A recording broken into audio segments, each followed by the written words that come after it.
En cada mensaje que Yeshua dicta a las 7 asambleas en Asia Menor, él comienza con elogios sobre las cosas que ellos están haciendo bien, pero luego confronta a aquellos que piensan que la gracia es excusa para hacer lo que ellos quieran.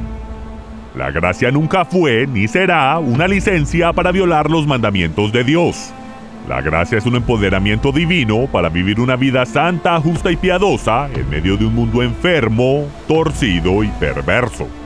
Su gracia nos permite hacer lo imposible.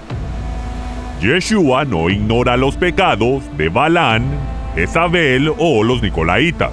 Les dice que corrijan sus caminos o él personalmente los destruirá junto con sus doctrinas demoníacas. Yeshua puede ser tolerante, pero el rey regresará y usará todos los medios a su disposición para hacer una limpieza general y desechar la basura. Puede ser que su misericordia dure para siempre, pero su tolerancia a la hipocresía tiene sus límites.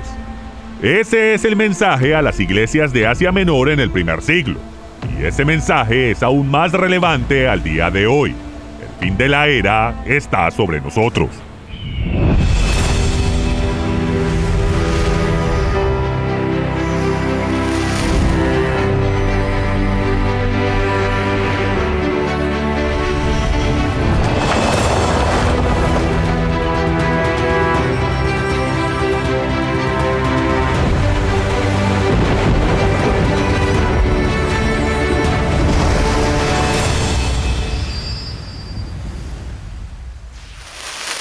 Cada carta que Yeshua dicta a las 7 asambleas en Asia Menor, él establece su posición y autoridad y la realidad de que él está en medio de ellas y entiende todo lo que está sucediendo en sus congregaciones.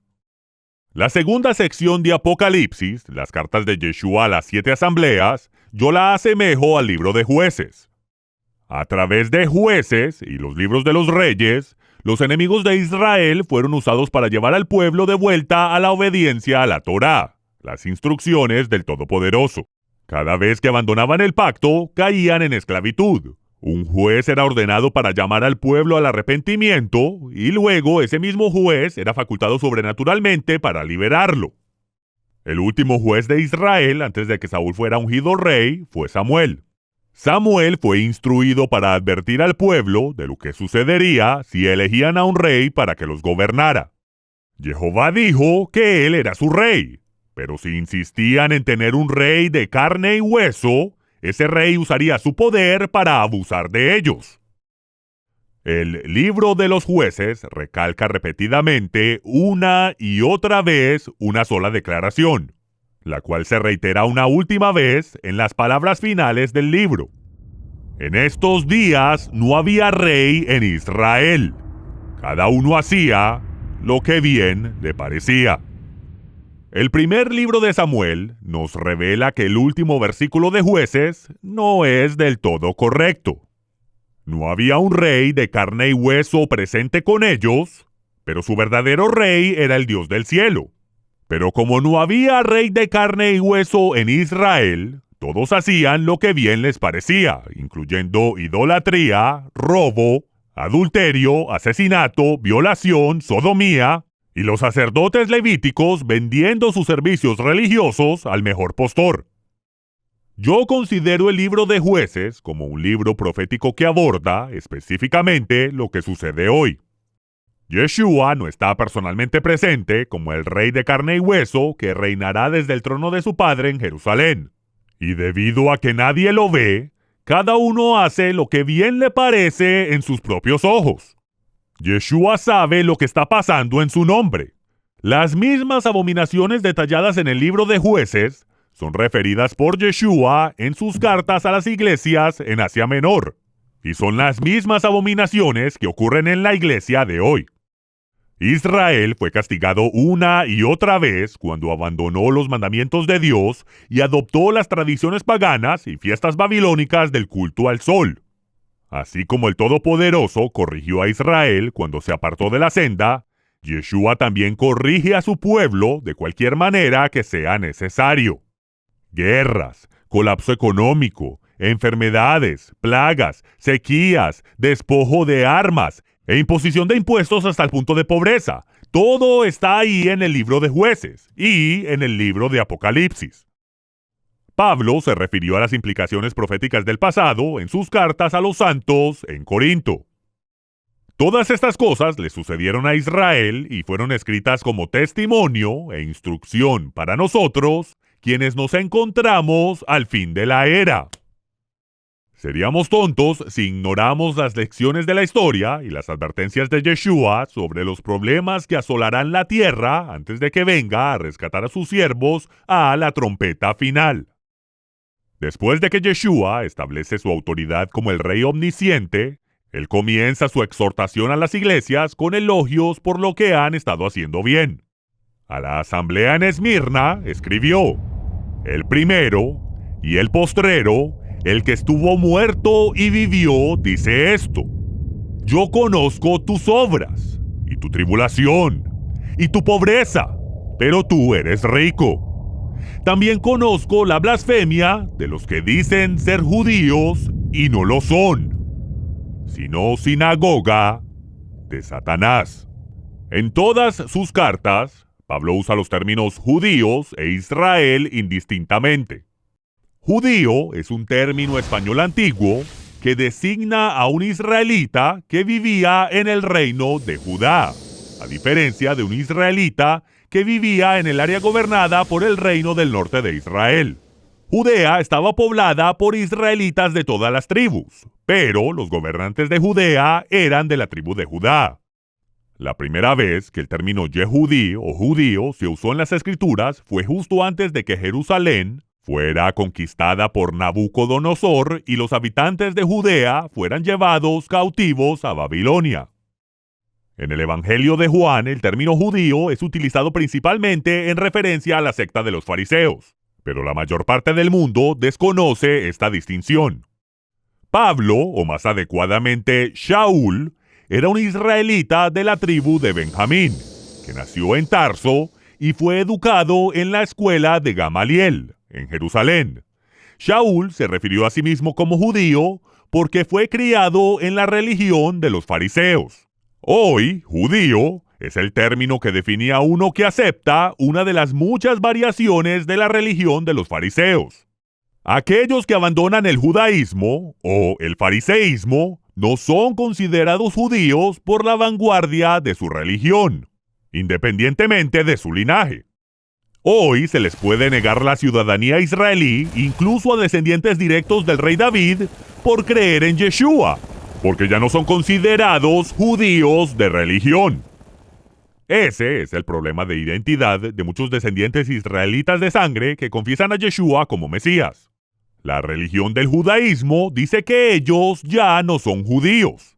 Y si las altas esferas del gobierno definen judío como una religión, y de hecho lo hacen, entonces están en lo cierto. Esta crisis de identidad hace que muchos seguidores de Yeshua, que provienen de contextos culturales judíos, acepten los atavíos exteriores del fariseísmo para que se vean y se sientan más judíos. Pero muchas de estas tradiciones hechas por el hombre son contrarias a las escrituras y están en violación directa a las instrucciones de Yeshua a sus discípulos. Pero si se define a los judíos, como está en las escrituras, un descendiente del área de Judea, entonces uno puede ser legítimamente llamado judío mesiánico. Pero independientemente de cómo se defina el término judío, no se puede decir que Abraham fue el primer judío. Abraham fue el primer hebreo, ibrí, el primero en cruzar y salir de Babilonia por orden del Todopoderoso. Del mismo modo, en el libro de Apocalipsis, los hijos de Abraham, por fe, son ordenados a avar, a cruzar y salir de Babilonia. En su carta a Esmirna, Yeshua reconoce que el peso de los insultos vino de aquellos de la sinagoga farisea en Esmirna.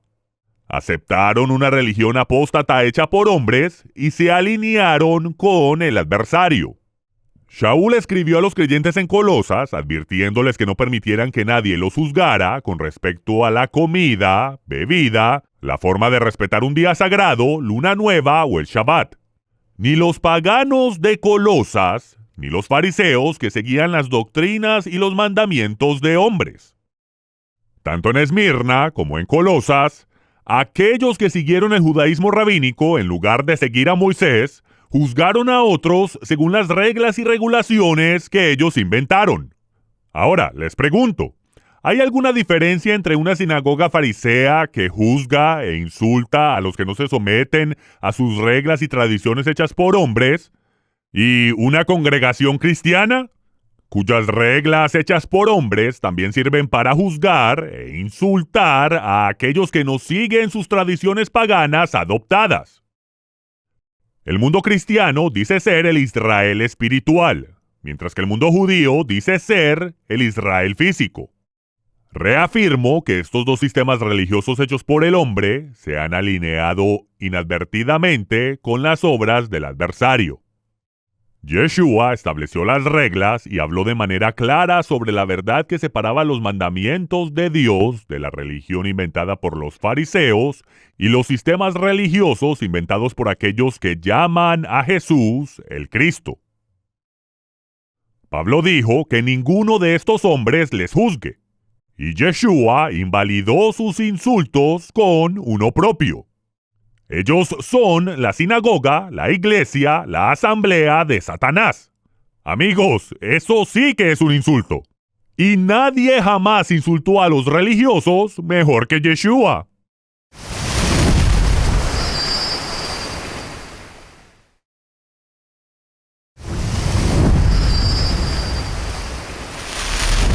Yeshua está hablando a verdaderos hombres y mujeres de Dios en la asamblea de Esmirna. No tiene que mimarlos. Comenzó diciendo que Él es el que una vez estuvo muerto, pero que está vivo para siempre. La resurrección es la esperanza de los santos, la esperanza de escuchar: buen trabajo, bien hecho, mi siervo fiel. No temáis nada de lo que habéis de padecer. He aquí, el diablo echará a algunos de vosotros en la cárcel para que seáis probados, y tendréis tribulación por 10 días.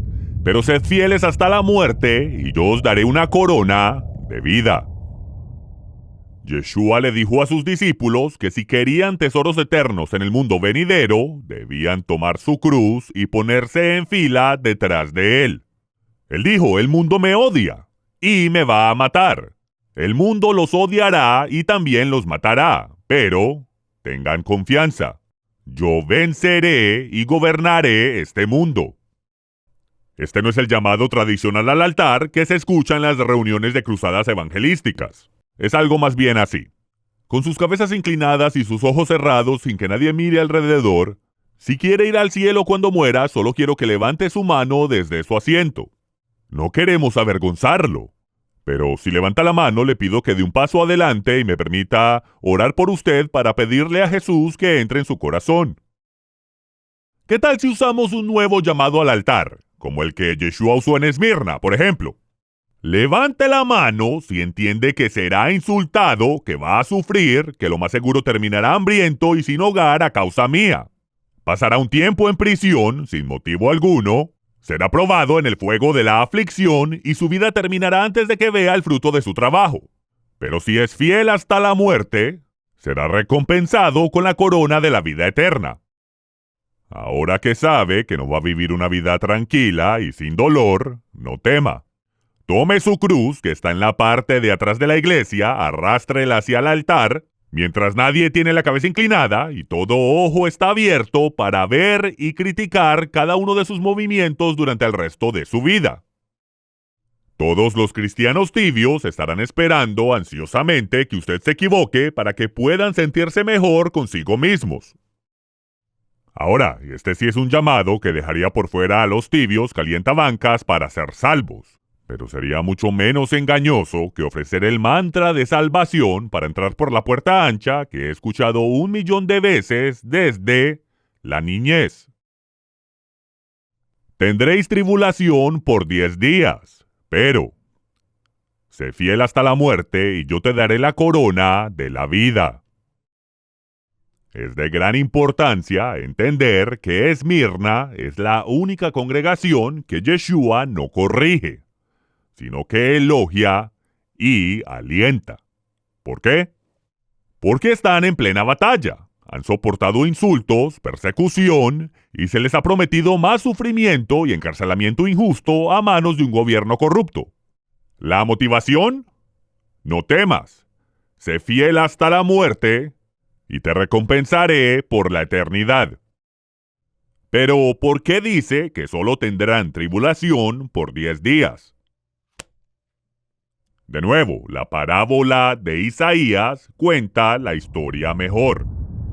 Porque el eneldo no se trilla con trillo, ni sobre el comino se pasa rueda de carreta, sino que con un palo se sacude el eneldo y el comino con una vara.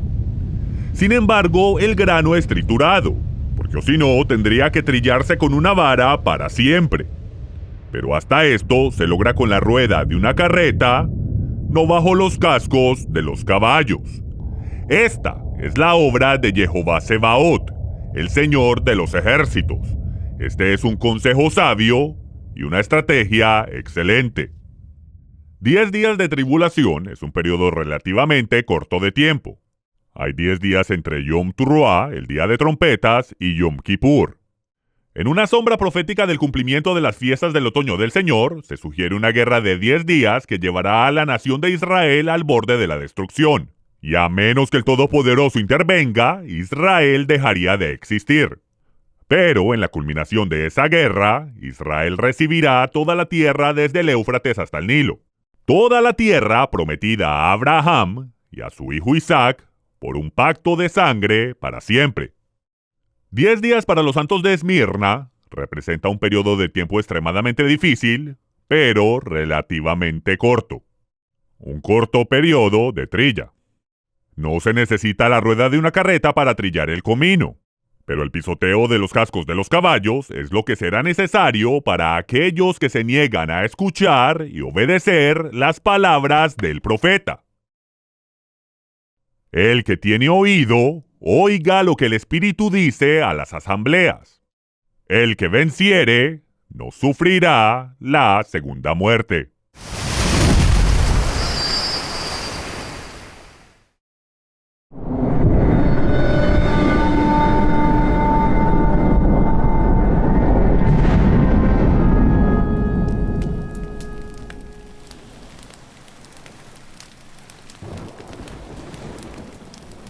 A Pérgamo. El que tiene la espada aguda de 2 filos dice esto: yo conozco tus obras y dónde moras, donde está el trono de Satanás. Pero retienes mi nombre y no has negado mi fe. Ni aun en los días en que Antipas, mi testigo fiel, fue muerto entre vosotros, donde mora Satanás. El trono de Satanás no es un asiento o una silla. Es un edificio que se construyó en el templo de Zeus, donde siervos de Yeshua fueron torturados y asesinados. Zeus era la versión griega del dios sol babilónico Tamuz. Tamuz, la reencarnación de Nimrod y todos sus semejantes posteriores a la Torre de Babel, Mitra, Ra, Zeus y Júpiter, nacieron en el momento del solsticio del invierno, en el antiguo calendario, el 25 de diciembre. A medida que la adoración babilónica al dios Sol se extendió por todo el mundo después de la confusión de las lenguas, las costumbres lentamente cambiaron a través de los siglos. Pero la adoración al Sol original de Nimrod tenía puntos en común que aún se observan en todas las culturas y religiones de la Tierra. Estas celebraciones paganas son referidas como abominaciones en las escrituras hebreas, Toevá y Sheketz. Son una violación directa al primer mandamiento exclamado desde el monte Sinaí: no tendrás otros dioses al Panaí delante de mí. Se nos ordenó ni siquiera pronunciar los nombres de otros dioses ni imitar la manera en que los paganos adoraban a sus dioses falsos, practicando las mismas tradiciones para honrar al Dios del cielo. Él dijo que eso es una abominación, que es repugnante, detestable, pútrido y vil. Todo, desde sacrificar bebés y sumergir los huevos de Pascua en la sangre de esos bebés muertos. ¿Qué tal la adoración de Samhain, el dios de la muerte, el 31 de octubre? Y no olvidemos la misa y el sacrificio de niños el 25 de diciembre. Estas son las abominaciones que los hijos perversos de Canaán practicaron, lo cual provocó que fueran expulsados de la tierra. Estas son las mismas prácticas que causaron la ira del Todopoderoso sobre Israel, tal como se registra en el libro de Jueces. Del mismo modo, los santos en Pérgamo no salieron ilesos de su torcida cultura pagana.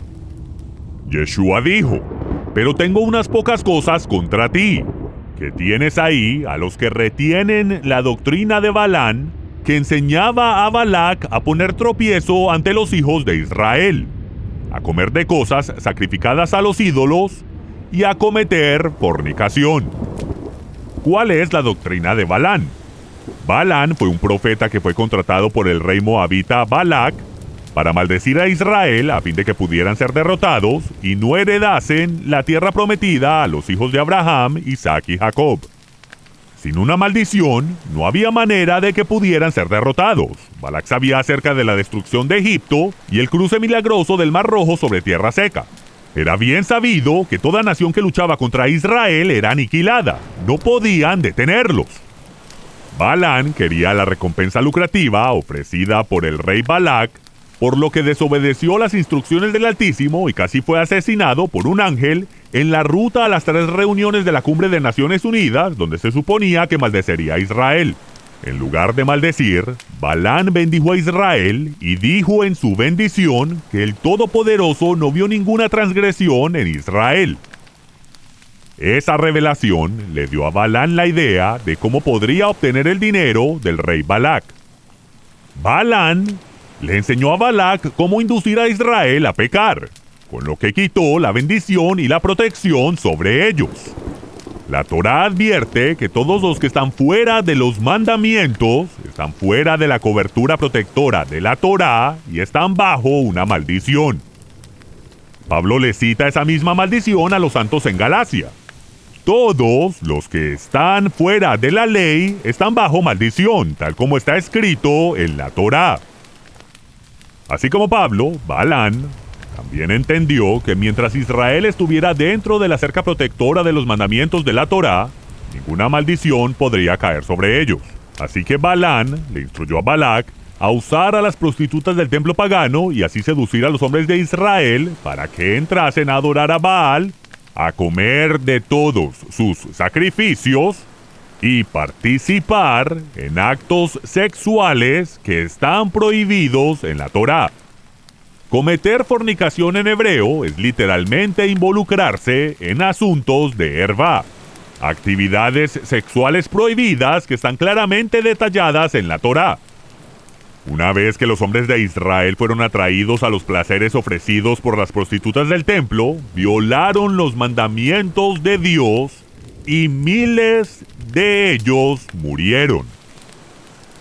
Tan pronto que Israel se ocupó de su pecado, ejecutando a los ofensores, mataron al rey Balac y a su codicioso profeta Balán también. En Pérgamo hubo quienes vivieron y promovieron un estilo de vida inmundo y de perversión de la gracia oponiéndose a los mandamientos de Dios. Y esto fue promovido por aquellos que aceptaron la enseñanza y la práctica de los Nicolaitas. Donde quiera que se institucionalice la jerarquía nicolaita, el liderazgo eventualmente se involucra en asuntos de ervá, abusando de aquellos que están debajo de ellos. Esto se ha convertido en una epidemia, en una institución religiosa, la cual también es el pináculo de la jerarquía nicolaita y de los que cubren sistemáticamente el abuso y tráfico de mujeres y niños. Yeshua le dice a la asamblea en Pérgamo que limpie su desorden, que se arrepienta, o de lo contrario él luchará contra ellos con la espada de su boca. El que tiene oído, oiga lo que el Espíritu dice a las asambleas. Para aquellos que vencieren estos desafíos, Yeshua les permitirá comer del maná escondido en el momento de necesidad. Y al final, les dará una piedra blanca, y en esa piedra escribirá un nuevo nombre que ningún hombre sabe, excepto aquellos que la reciben.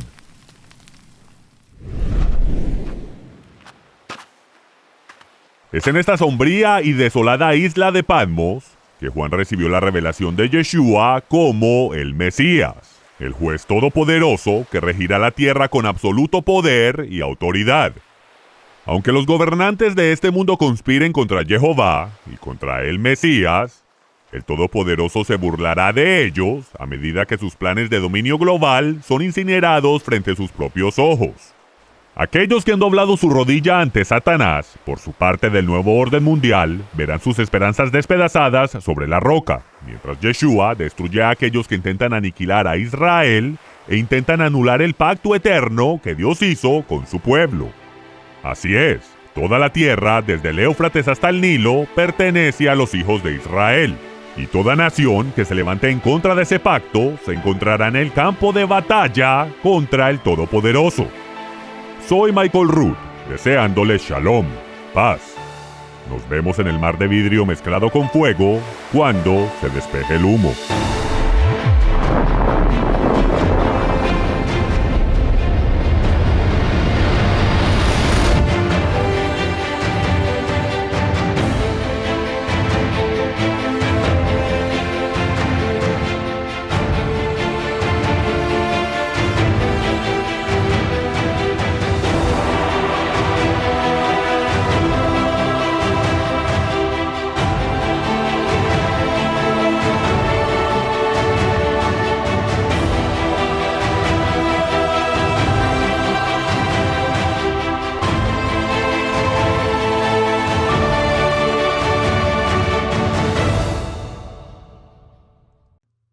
Este programa, que esperamos haya sido de bendición el día de hoy, lleva cientos de horas humanas en producción y postproducción, y esto es sin contar las horas que toma el doblaje al español.